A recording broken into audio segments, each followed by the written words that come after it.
Moi, gagné, depuis que j'ai gagné en semaine, moi, j'ai planifié pour nous capables de prêcher par le bon Dieu, mais j'ai dit Seigneur, qui voulait pour nous parler dans la Bible, parce que son univers, ça a tellement de bagages là-dedans.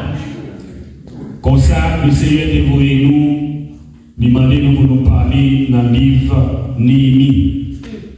Donc, dans toute semaine, on est capable de l'histoire de Néhémie et ouais, qui ça pour Dieu fait dans la vie serviteur qui s'est Néhémie.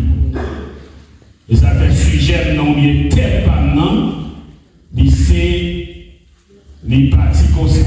Levons-nous pour reconstruire notre vie spirituelle désorganisée.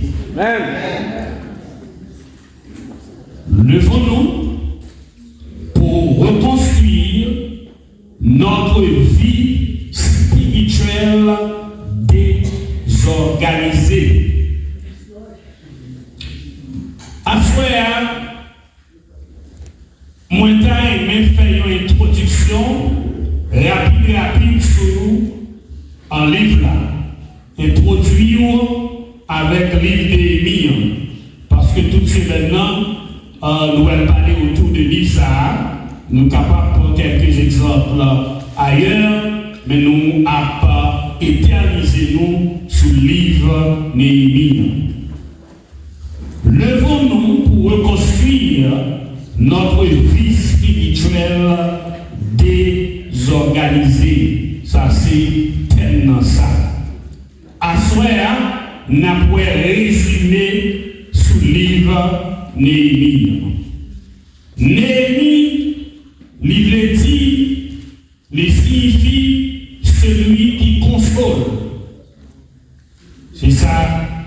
Et Néhémie dit, signification non ça. Chaque hébreu israélite capable de dire non, il a parlé avec un objectif. Donc, Néhémie lui-même, il était celui qui console. Et non, il a dit, mon Dieu, je vais en pile sur la vie. Non, il a dit, mon Dieu, il a joué en pile sur la vie. Il ne va pas être comme ça. Avec Néhémie lui-même, il était gagné ça, celui qui console.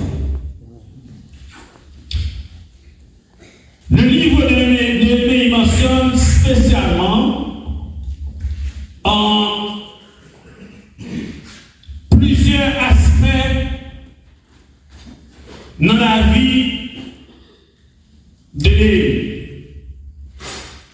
Gagner trois garçons que nous voyons qui participaient dans reconstruire les murs, les portes de Jérusalem qui étaient en ruine, qui étaient brisées. Il a dit dans Néhémie chapitre 1er, verset 1 à 3, ville là est tombée en ruine. Porte qui est brisée. C'est comme une brèche. Ville là pas en sécurité. Et bien, monsieur Saharo, particulièrement Zorobabel qui était commencé, il y allait pour la mettre l'ordre. Il allait pour la faire travail dans le temple, parce que le temple, Jean Théa, n'est pas intéressant du tout. Non seulement le temple, mais aussi le monde qui t'a vivre, hébreu, le monde qui t'a les Israélites, la vie, pas conforme tout. C'est ça que lorsque le pasteur parlait de prière, pour nous mettre ensemble, pour nous faire prière, pour nous concentrer ensemble, pour nous faire un bagage, essayer de nous mettre ensemble, bon Dieu a fait intervention dans la vie. Bible dit dans Esdras, chapitre 10, pendant qu'Esdras pleurant, prosternant devant la maison de Dieu, faisait cette prière et cette confession, il était rassemblé auprès de lui une foule très nombreuse de gens d'Israël, hommes, femmes et enfants, et le peuple répandait d'abondantes larmes. Travail Esdras lui-même, il devait faire pour un travail qui est purement spirituel. Parce que, après toute année, ça y est, moun yo dans l'esclavage, ils m'attendaient parler de mon Dieu. Ils n'ont pas servi mon Dieu. Ils ont dérouté, ils ont quitté chemin, ils ont quitté route là. Et l'histoire a apporté ces plus gros réveils qui éclataient dans toute l'histoire d'Israël. Lorsque Esdras commençait par là, le peuple là. Et qui ça, Esdras a dit qui était passé mal dans le temps. L'Éternel te dit à Israël, nous ne pouvons pas prendre femmes étrangères.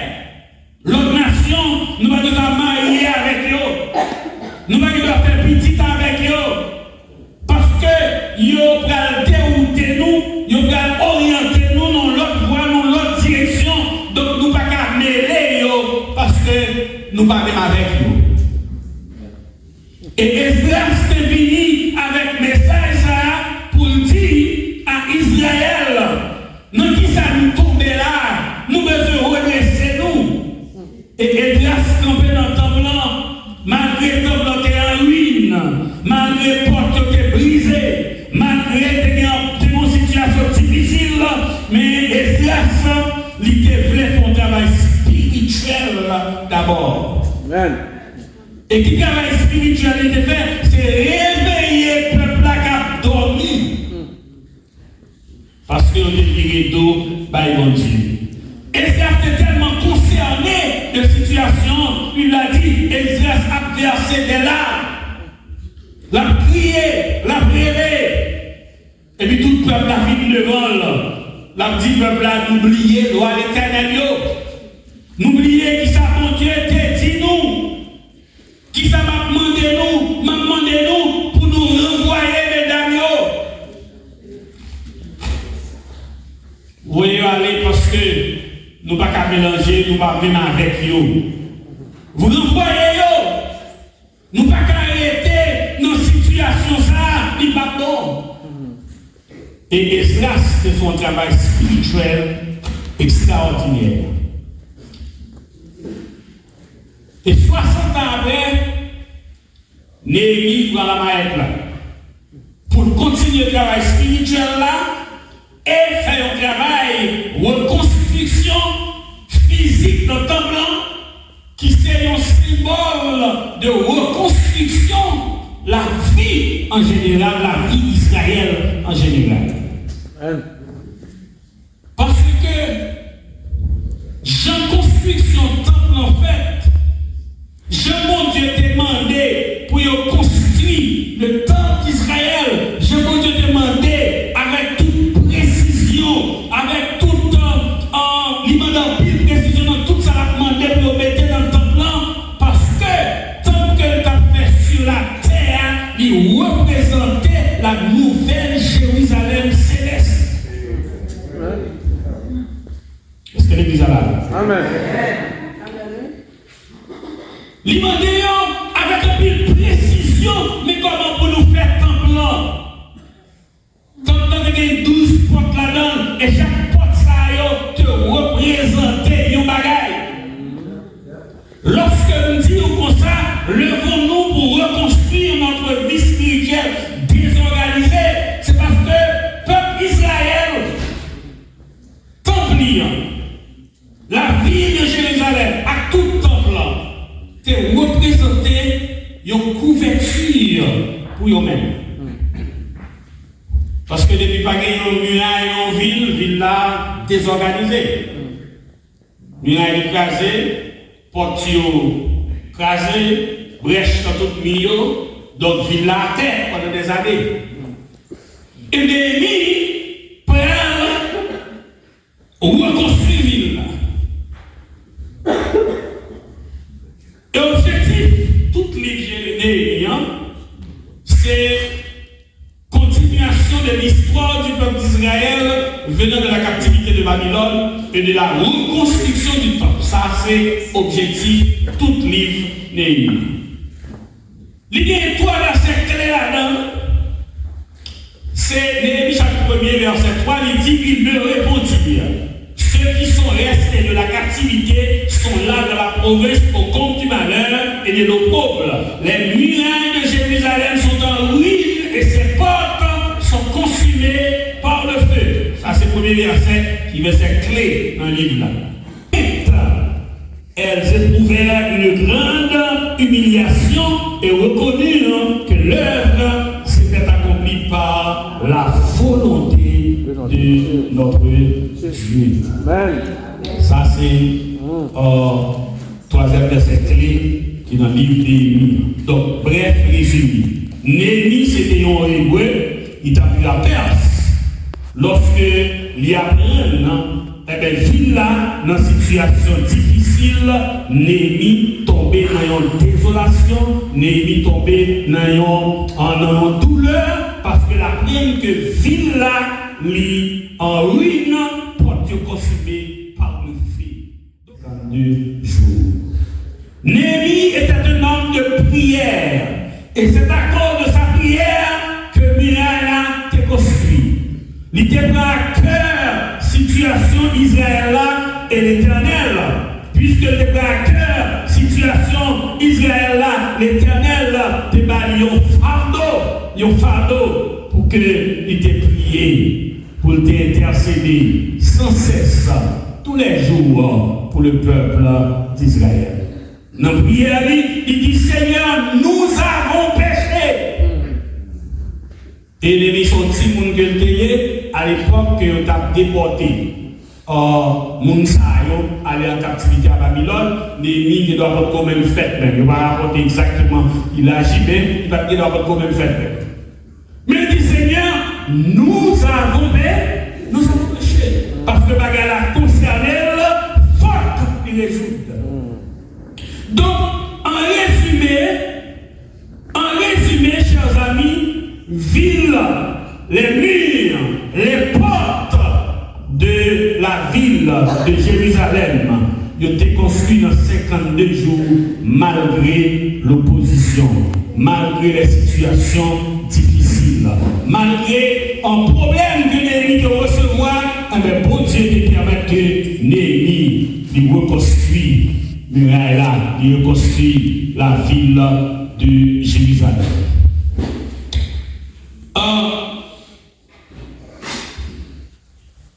Nous avons à travers l'histoire de Néhémie, cette période.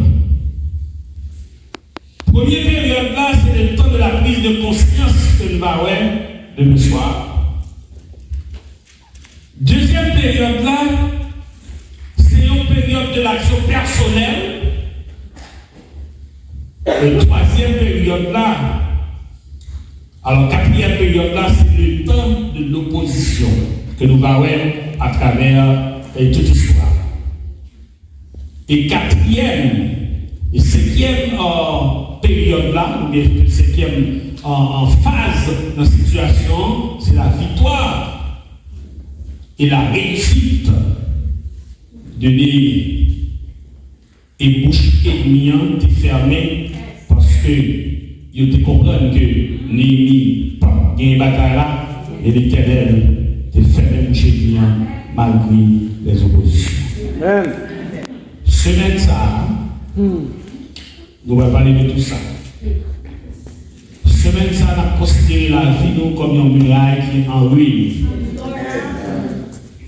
Pour nous jeter nous dans la prière pour nous demander Seigneur à faire nos grâces. Parce que nous ne sommes pas capables.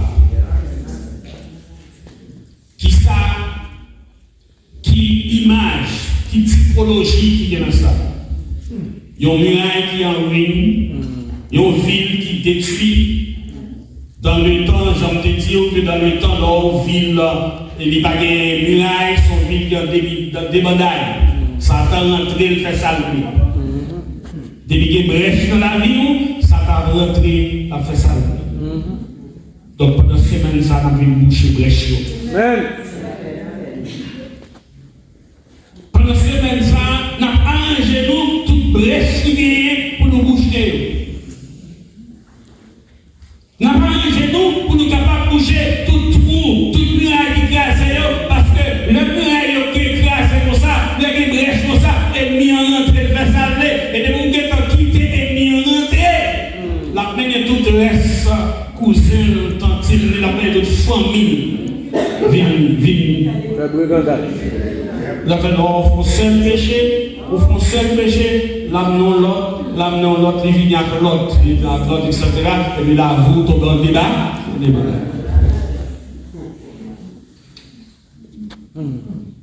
Si semaine ça, bon Dieu voyait comme ça, c'est parce que bon Dieu a un plan pour l'église là. Je ne sais pas qui plan lié. Mais besoin de dire à soi, si vous sentez réellement qu'il y a la vie, pas conforme, on nous construit. Parce que construire la vie, c'est construire, c'est permettre que Jésus entoure la vie. Permettre que Jésus lui encadre toute la vie. Mais depuis qu'il y a une brèche, il y a trouvé, il y a entré, a fait ça la vie. Et les ennemis ont entré, la fait la à soi, nous avons aimé que le Seigneur lui agit dans la vie, nous pour permettre que la brèche soit bouchée. Quand nous avons aimé brèche bouchée. Nous sommes dans Somme 51. David a prié. David dit Seigneur, je ne vais pas pécher contre l'autre monde. Pécher contre nous-mêmes seuls. Seigneur, fais grâce. Il y a pitié pour moi. Je connais péché qui en pile. Fais grâce. Et ça pour Dieu aimer la caille péché, c'est lorsque nous reconnaissons ça le fait. Et nous dressons devant Dieu. Amen. Depuis cela, nous allons voir le temps de la conscience. À travers le livre des périodes de conscience. Les vagues de conscience, pas de capacité. Amen. Moi, je commence à prêcher aujourd'hui, arriver demain, les vagues de conscience, pas de rien qu'à faire. Mais nous allons demander mon Dieu pour nous permettre que semaine ça nous fait. Parce que depuis pas de péché, de grâce. Amen. Depuis pas de péché, il y a qui ça gagne? Grâce. Il y a des bénédictions qui sont tombées. Donc, ma invité aux chers amis, frères et sœurs de la foi, concentrez-vous pendant cette semaine ça pour faire un dépouillage, pour demander Seigneur, venir dans la vie, pour demander Seigneur, pour lui faire grâce. Amen.